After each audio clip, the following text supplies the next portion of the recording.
Alright guys, TacticalRab back again today. Hope you're all doing well and enjoying your day so far. And the first massive tournament of Vanguard concluded last night. $70,000 on the line and some familiar faces end up walking away with it. But also, 10 teams have now confirmed their roster for CDL 2022. Another one last night, leaving only London and that 12th CDL spot are yet to be confirmed. Very much intrigued to your thoughts in the comment section below. If you enjoyed the video, hitting the like button is the best thing you can do to help this channel reach more people. Please consider subscribing as well if you have not already. Firstly, this from Illy. Finally, the OpTic guys get over the line and win one of these online tournaments with their world champs with Dashy, Scump and Shotty. 1K champs. Of course, there was a much bigger tourney later in the day, but I think that the OpTic guys, they fell just short of FaZe in like a game 5 round 11 in one of them, and also to the Los Angeles Thieves guys. So finally they win one, but of course there was a lot more money up for grabs later in the day. But I'm pretty sure these other tourneys that go on that aren't these ones, like they can't have the tourneys. The CDL doesn't allow the tourneys to have like the actual team names itself be used, so that's why they had to do kind of the spin the wheel type stuff. We'll talk about that here in a few minutes time.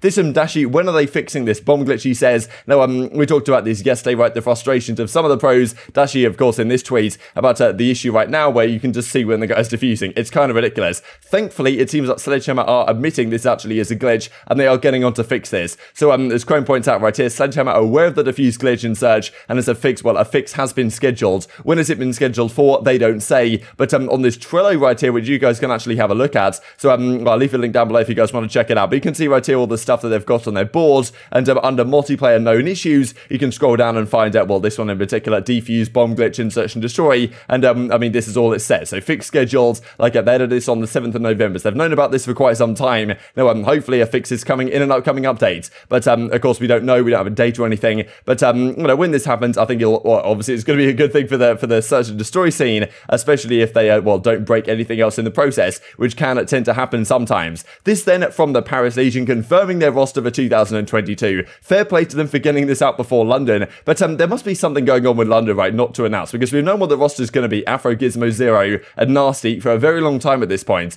but hasn't been confirmed. Afro, to my knowledge, is the only one that's out there in the States, which does make me wonder, are London, like, leaving it last minute or whatever with the visas once again? Because that's basically what happened last time. They couldn't get Nasty out during Modern Warfare because of the same issues. They couldn't get Zero out there because of the same issues last year. So I'm like, okay, come on, London, like, buck your ideas up, let's get this thing going, because that's probably what Paris decided. Okay, we can't be bothered with the visas, let's just pick up a team from North America, because I think they were considering bringing up a European team, like some of the guys that London didn't get, right, to try and build like a European, well, team of at least a couple of European amateurs that could well compete with a lot of the teams, because I think the London team, if it does come to fruition, is going to be pretty nasty. But instead Paris decided, okay, whatever, we'll just go for the same formula we did last year and pick up some relatively big name, like well, players with some tenure and with some history from the North American scene. So they're getting Decimate into their team, so fair play to Decimate to the degree that his kind of a gamble last year paid off, in the sense that he could have stayed on Seattle, but he just dipped out of the team basically, and then at least he does get an opportunity back in this year, so he's got an opportunity to prove himself. But it's just one of these squads once again from Paris that is like, you know, it's never really going to achieve anything. Like maybe they get top 6 in an event, but I mean, like last year's team as well, like last year's team, I don't think they placed above top 8, maybe even above top 10 or something. They got some series wins, but when it came down to tournament time, they could never put like 2 series wins in a row. Like, it was pretty tragic, to be honest. And this team, like, is it really much different? Like, is there incredibly existing chemistry between these 4 fellas? Like, look, I'm happy to see John get an opportunity again. I think that's exciting. 2016 world champ. I think that, well, the Los Angeles Thieves guys actually said towards the end of the year when he was on their roster, he was actually their best player in practice. It just didn't translate to the matches. And then they're bringing Fellow in, as I'm pretty sure they're main ER. I'm not 100% sure what they're doing in roles here. They could, of course, switch it up, but my guess is it's going to be Fellow on the main, Tembon kind of the flex, and then Decimate and John on the SMGs. So, you know, on paper, it's not a terrible roster, but at the same time, just compared to the other players in the league and the other teams in the league that have been formed, I can't see this one's really going to compete. It just seems like another kind of wasted year from the Parisians. I'm not really trying to, you know, I'm not sure what they're trying to achieve here. This is the problem with building this roster, in my opinion, is like, where is the next up talent, right? At least if you're going to build a roster like this, bring in some like amateur player, like, or some up and coming challenger guy that can actually, at least they tried it last year with Fire, right? It didn't really work out, but at least they tried it. Bringing in a guy like Fire to say, okay, maybe this guy is in the future, right? Maybe like we can sell him on for more money, or whether we can build around him for the future. These type of questions just make me think that, like, what's the future for Paris, right? Are they just going to do the same thing next year, where they pick up 4 players in a similar boat in their career, pay a couple of them into retirement again, and despite the talent on the roster, I just can't see how this team is achieving anything really this season. But maybe you guys disagree in the comment section below. Let's talk about this then from Hitch, right? 8 teams, $70,000. Who wins it all? Now, of course, these were the 8 squads we talked about yesterday, that the craziness, the fact that this Scum, Shotzi, Crimsix, and Clayster team actually came together with the spin the wheel type stuff. 2 SMGs, 2 ARs. The combos there were pretty exciting. And, well, a lot of scary teams right here. Of course, the Scum, Shotzi, Crim, Clayster one was very exciting. This one also, Huke, Asim, and Co. Those are the guys that, well, Scum and Shotzi and the boys were playing in the very first round. Of course, on this side, you've also got Modern Warfare FaZe minus Cellium, which probably should have gone here pretty much as favourites. And, well, they were pretty nasty indeed, as we will dive into. So, as Simp says, like, yeah, pretty much Modern Warfare FaZe are coming back in business. Simp, aBeZy, Major Maniak, and Priestahh. It's a nasty team, no doubt about it. But this firstly from Crimsix was very funny, really. Like,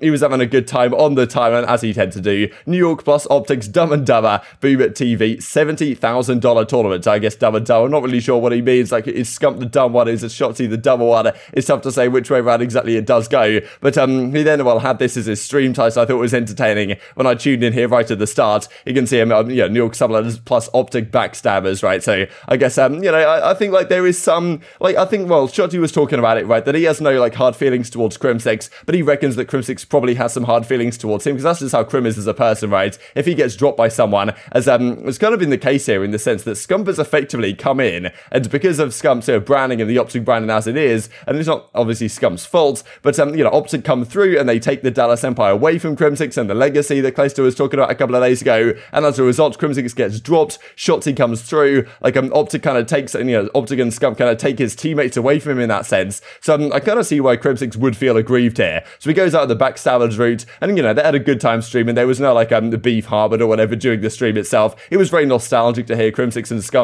speaking and coming on the same team and getting on quite well. It was nice to see. But still, I'm sure Crimsix is definitely targeting revenge for next year. That's just the type of guy he is, right? Might be all sunshine and rainbows when we talk to each other, but behind the scenes, Crimsix is planning something to take these guys down. And well, certainly I think has the roster to do so. But it was exciting nonetheless. This also from Hitch, I thought was funny. Shotzi just ordered 3 chocolate chip pancakes with syrup. He's getting ready to go. This guy, honestly, like the content for this guy is very entertaining. Just looking at his face makes me laugh sometimes. And yeah, his stream has been very funny. He certainly is a goldmine of content, which well, OpTic are going to use, I'm sure, to great effect. And his streams, well, the last couple of months have been fantastic, especially the last few days since Vanguard has launched. This also then, so Crimsix and Co play Karma and the boys in the very first round. They go down 2-0 actually to Huke, Asim, Tommy, and Karma. So the 2 of the SMGs on the LAG team, they seemed like a nightmare to play against as well. Like, it was actually, like, Huke looked really good, and Asim as well was making some really interesting plays. Like, I feel like that team, the LAG squad, could be pretty damn good this year, because their SMG combo was working well together. And then you had Karma and Tommy, like, Tommy, of course, well, now Warzone Tommy, but former, like, well, Reciprocity player, for example, if you guys remember that. Splice player as well during World War II, Fnatic, he was on that team during Infinite Warfare. And of course, Damon Karma Barlow, that always tends to be like, Karma gets like, I don't know, when he gets some sort of buff in the first month of the game, but he's really good at the start of it, and could probably still compete if he really wanted to. But as he says, at Crimsix, regained dollar store G.I. Joe Soldier, didn't let you beat me on 2 maps I never played for this. So, like, obviously, Crimsix and Co had a hard time when they went on to the next round of the winners bracket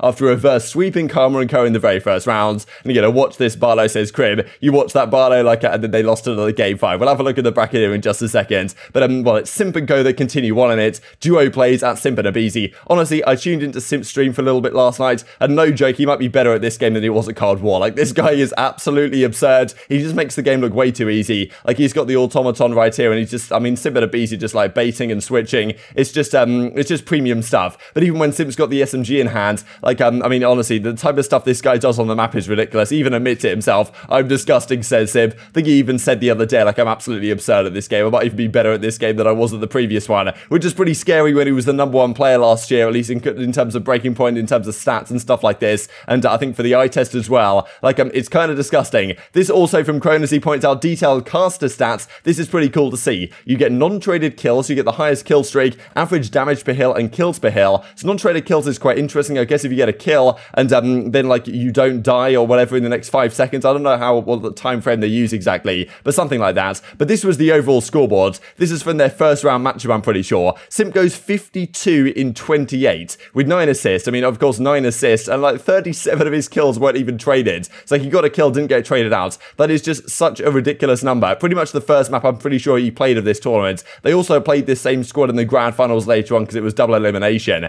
But, I mean, like, wow, what about this, to be honest? Like, 52 bomb. I don't know what this was in terms of elims. It might have been 70 odds. Like, just absurd. Like, this guy just does it every single time, honestly. I don't get it. Anyway, the grand finals goes on. aBeZy, Simp, Major, Maniak, Priestahh against the same team we just looked at. Envoy, Kenny, Insight, and Cammy. That was a nice team as well. But in the end, Simp won it pretty comfortably in a 3-0 fashion. The only map they lost the entire tournament was to Bance & Co. It was Bance & Co. with Rated and Drazah, which that's a pretty nice team. They won the only map that Team Simp dropped the entire tournament. So they 3-0 Kenny's team, they 3-1 Bance's team, they 3-0 TJ's team, and they 3-0 in the grand finals as well to win their share. I'm pretty sure they won 40k between 4 of them, which is not a bad payday. This is Scump's team, so they end up beating Tommy's squad 3-2. They lose to TJ's squad 3-2, and then they lose to Kenny's squad 3-2 in the end. So I mean, not a bad run from them, but I'm not sure they posted any cash at the end of the day. But yeah, Team Simp & Co, like, they just do it again, man. This I thought was also kind of crazy from Links, right? Just seeing the viewership of these tourneys. This is why it's frustrating that